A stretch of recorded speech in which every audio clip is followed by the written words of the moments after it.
That's right, we're not out of the point-and-click adventure gauntlet quite yet. This was the game I was previously working towards making a video on before Old Skies came out and put this on the back burner.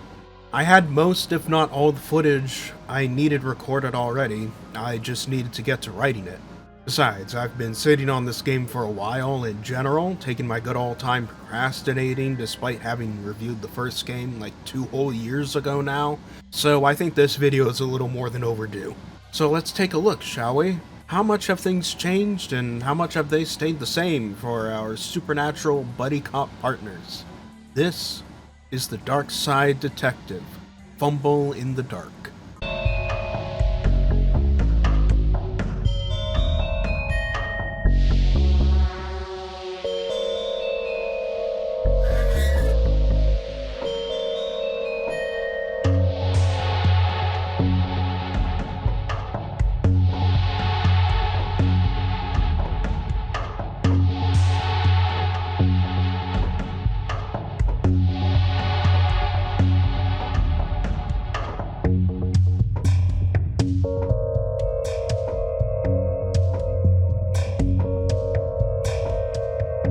After our last few games had some art styles that ranged from the cartoony to the outright bizarre, we've comfortably returned to the realm of pixel art for Darkside Detective. And it's not pixel art in the sense of, say, a modern game like Dead Cells that's highly detailed and almost looking hand-drawn in a way with the amount of pixels packed into every object. No. Here, everything is a big, chunky block of colorful pixels with plenty of sharp edges to go around. It makes the locations feel almost cramped in a way, with how up close and personal you are in each scene, able to count every pixel on some objects and people just by glancing at them. It helps give the game this playful vibe that contrasts with what would otherwise be some pretty morbid subject matter, namely every kind of spooky supernatural creature under the metaphorical sun.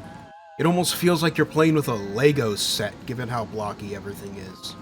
Which makes sense given just how irreverent the game is as a whole, and the music complements this as well, sounding less scary and more spooky.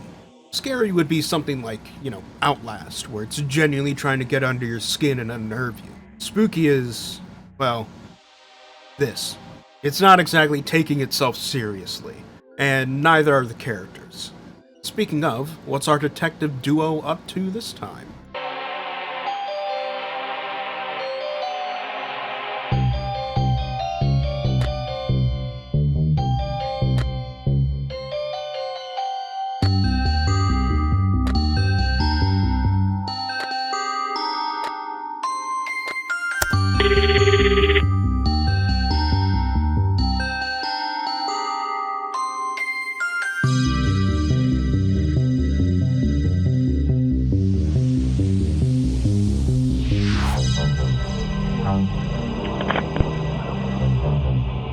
Our story this time around is fairly simple.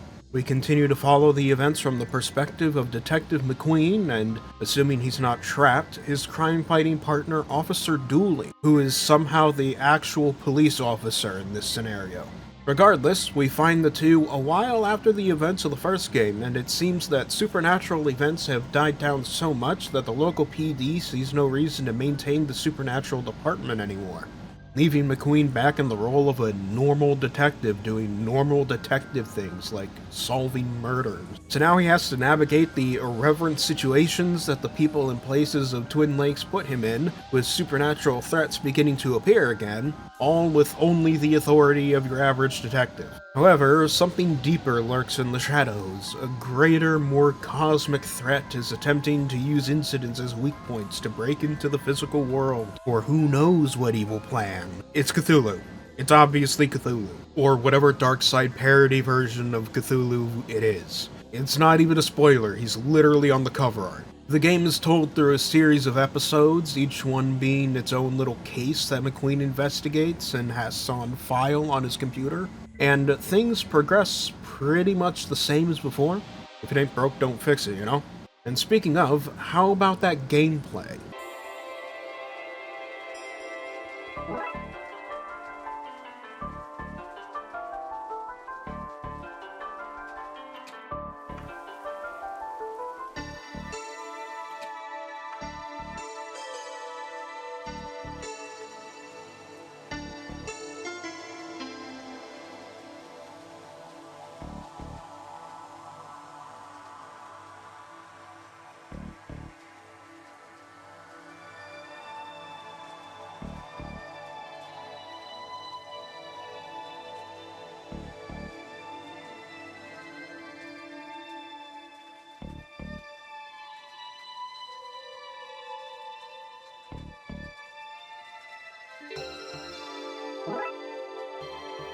Out of all the point and clicks I've talked about recently, Darkside Detective probably has the most basic core gameplay loop. Just like all the others, you explore the various environments and gather items, talk to NPCs, and mash items against other items, or give them to people to solve puzzles and progress the story, that kind of thing. And really, that's about it. Even Elroy and the aliens had little minigame puzzles that you did throughout the game. In this, however, it's pretty much all about that core gameplay loop, without any extra things like minigames getting in the way of more potential for additional jokes, as that's really the primary objective here. The gameplay is a vector for the comedy, so you don't want to overcomplicate things. However, it seems like to compensate for the lack of additional features, the amount of item puzzles has been increased substantially. Normally that wouldn't be a problem, but when the case opens up and you have more areas to explore, it can become confusing trying to figure out exactly what you're supposed to do with what items on which people and what order you're supposed to do it all.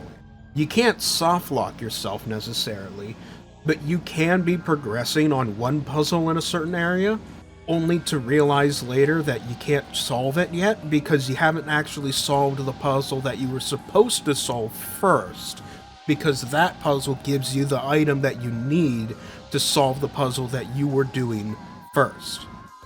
If that makes any sort of sense. Essentially, the game feels more non-linear than it actually is, and until you realize how linear the game is, you can be left feeling confused. And that's generally how it kind of felt for a good chunk of it.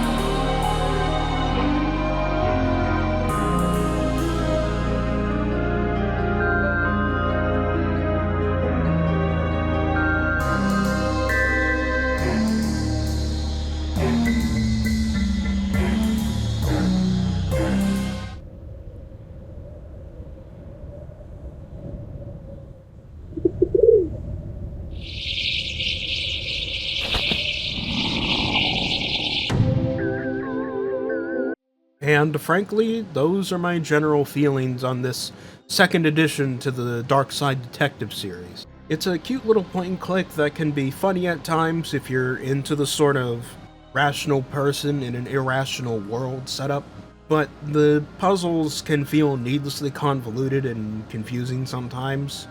But again, if it's your thing, you'll know it's your thing. That'll be all for me for today. This has been TheRatMan, and I will see you all later.